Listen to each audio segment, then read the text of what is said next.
घुटने टेकने में आशीष। फिलिपियों 2:9-11।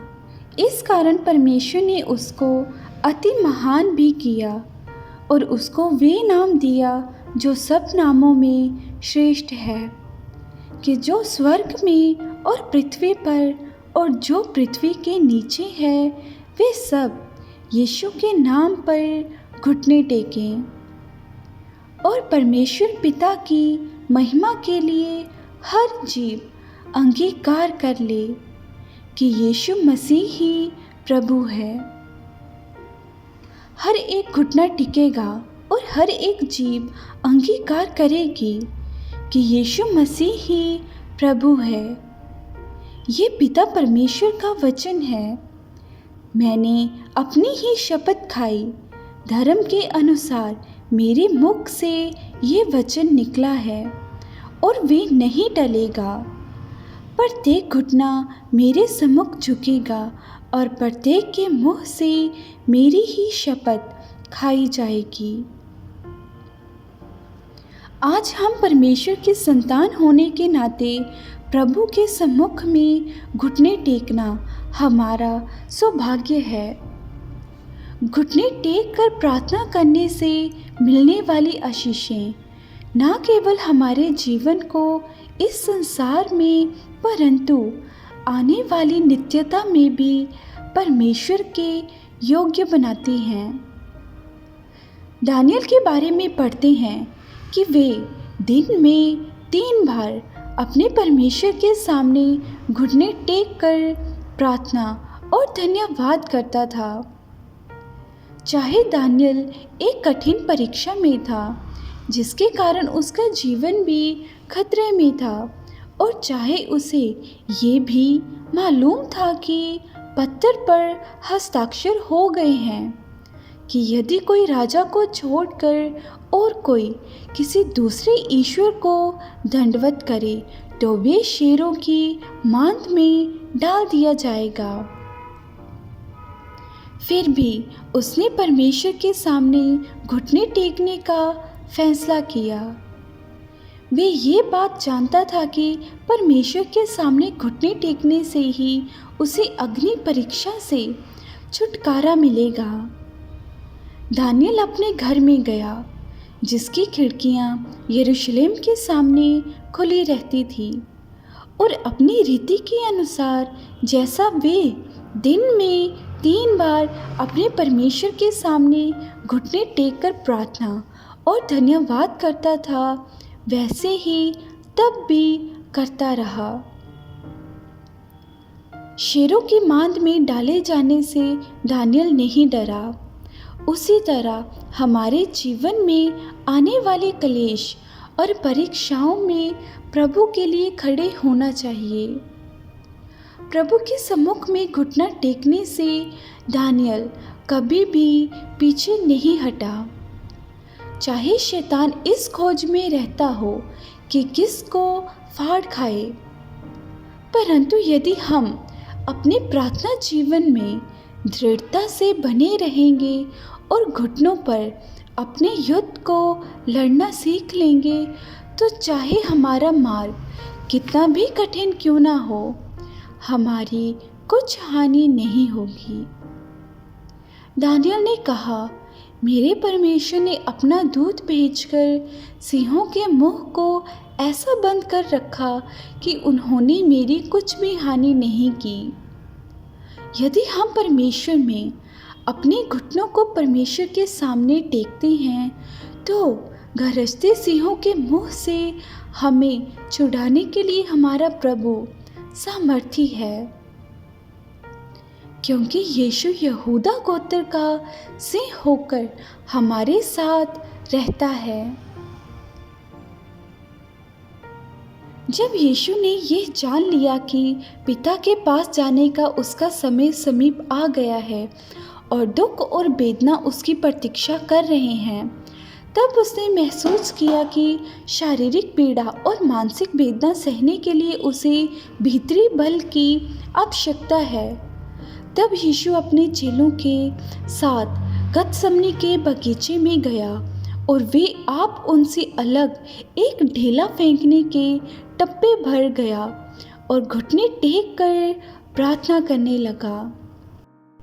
तब स्वर्ग से एक दूत उसे दिखाई दिया जो उसे सामर्थ्य देता था कि पिता के ठहराए हुए मार्ग में जा सके। और वे अत्यंत संकट में व्याकुल होकर और भी हृदय वेदना से प्रार्थना करने लगा और उसका पसीना मानो लहू की बड़ी बूंदों की नाई भूमि पर गिर रहा था। आज शत्रु के हमलों का सामना करने के लिए और अपनी सारी परीक्षाओं में जय पाने के लिए हमें घुटने टेक कर प्रार्थना करके अपने भीतरी मनुष्यों में बल पाना चाहिए। पवित्र आत्मा के सामर्थ्य से हम बल प्राप्त करते हैं। घुटने टेकने के द्वारा यीशु अंधकार की शक्तियों पर जय पा सका, पृथ्वी पर अपने काम को भी पूरा कर सका और अपने बारे में पिता की सिद्ध इच्छा को पूरा कर सका। यह हेजकेल 47वें अध्याय में प्रभु के भवन से बहने वाली नदी के बारे में पढ़ते हैं। ये नदी पवित्र आत्मा के अनुभव को दिखाती है जिसके द्वारा परमेश्वर का प्रेम हमारे हृदय में उंडेला गया है। यीशु ने कहा, विश्वास करने वालों के हृदय से जीवन के जल की नदियाँ बह निकलेंगी। ये जीवन का जल हमारे युद्धों को लड़ने के लिए हमें बलवंत करता है। परमेश्वर के सिंहासन से बहने वाले इस जीवन के जल के द्वारा हमारे घुटने बलवंत होने चाहिए। आत्मा से भरा जीवन परमेश्वर के प्रेम के द्वारा हमारे हृदय और जीवन को बलवंत करता है। भजन लिखने वाला घुटने टेकने का एक और अर्थ बताता है। आओ झुककर दंडवत करें और अपने कर्ता यहोवा के सामने घुटने टेकें।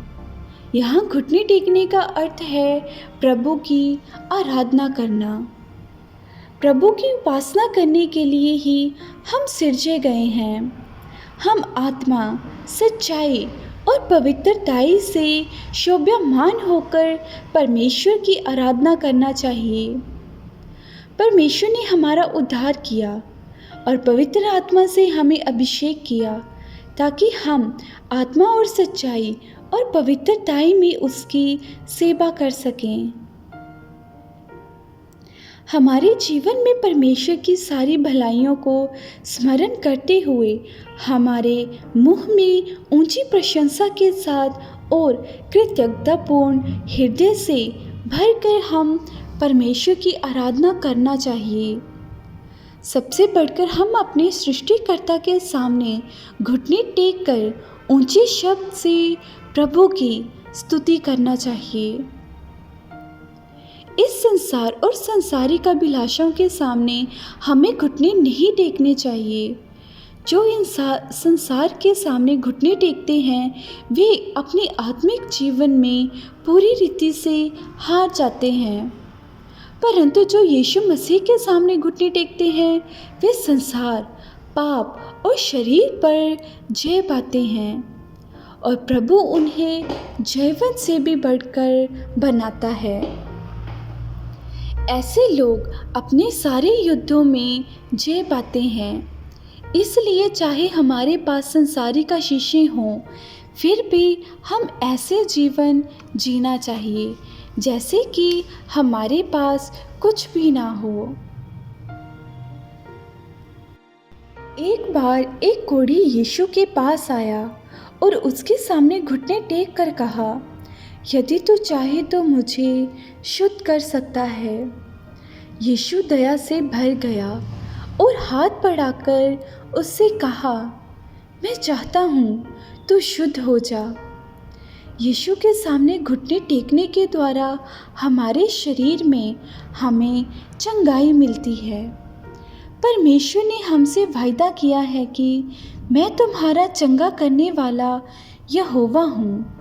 यीशु ने हमारे सारे अपराधों और बीमारियों को अपनी देह में उठा लिया। उसके कोड़े खाने से हम चंगे हो गए। ईश्वरीय चंगाई बच्चों की रोटी है। पुनरुत्थान की सामर्थ चंगाई की सामर्थ भी है। यूसुफ के बारे में पढ़ते हैं कि उसने अपने पोतों को गोद में लिया। हम अपने बच्चों का कैसे पालन पोषण करते हैं? कई लोग अपने बच्चों को छाती से लगा कर रखते हैं, कभी भी उन्हें सुधारते नहीं। प्रभु से अधिक अपने बच्चों से प्रेम करते हैं। कई बहुत सख्ताई से अपने बच्चों का पालन पोषण करते हैं। हमें ऐसा नहीं होना चाहिए, परंतु घुटने टेक कर प्रार्थना करते हुए अपने बच्चों का पालन पोषण करना चाहिए। अपने बच्चों को हम प्रभु की आराधना करना, प्रभु से प्रेम करना, प्रभु के सामने घुटने टेकना सिखाना चाहिए।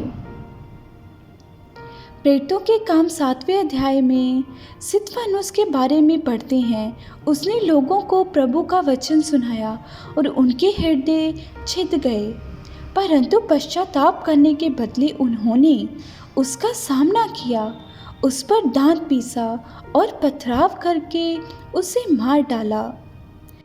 परंतु उसने घुटने टेक कर प्रार्थना की कि हे प्रभु, ये पाप उन पर मत लगा। उसने घुटने टेक कर अपने शत्रुओं को क्षमा करने के लिए प्रार्थना की और प्राण त्याग दिया। जो व्यक्ति घुटने टेक कर प्रार्थना करते हैं, उन्हें क्षमा करने की आत्मा होती है। वे दूसरों को क्षमा कर पाते हैं। हम वास्तव में धन्य झुंड के लोग हैं कि स्वर्ग और पृथ्वी के सृष्टिकर्ता परमेश्वर के सामने हमें घुटने टेकने का सौभाग्य मिला। प्रभु हमारे निर्बल घुटनों को बलवंत करें कि प्रार्थना और विनती करते हुए उसके सामने समय बिताएं।